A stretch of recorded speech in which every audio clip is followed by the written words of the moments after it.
الخوف من الغيب نفسياً ليس ضعفاً، بل جزء من طبيعة الإنسان.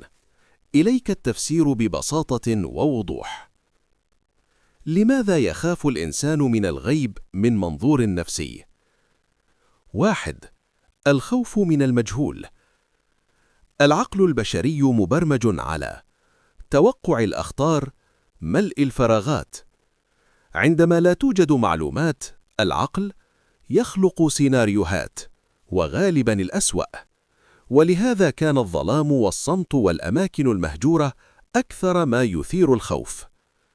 2. فقدان السيطرة. الغيب يعني أشياء لا نراها، لا نتحكم بها، لا نفهم قوانينها. والإنسان يخاف أكثر عندما يشعر أنه غير مسيطر. 3. غريزة البقاء. في العصور الأولى، أي صوت غامض يساوي احتمال خطر. من خاف نجا. هذه الغريزة ما زالت تعمل اليوم، لكن تغير الخطر وبقي الخوف. 4. الإسقاط النفسي. الإنسان أحياناً يسقط مخاوفه الداخلية على الغيب، القلق، الذنب، الصدمات، فيتحول الغيب إلى عدو. 5. التلقين الثقافي. قصص الطفولة، الحكايات الشعبية، الأفلام المرعبة تزرع في العقل الغيب يساوي خطر، حتى دون تجربة حقيقية. لماذا البعض ينجذب للغيب بدل أن يخاف؟ لأن الغموض يساوي معنى.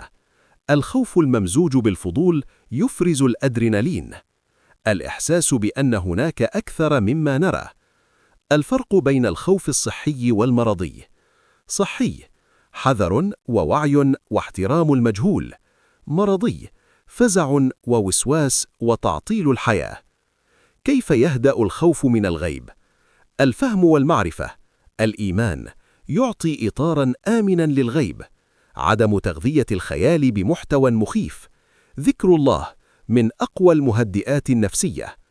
خلاصة قصيرة: الإنسان لا يخاف الغيب لأنه قوي، بل لأنه غير معروف.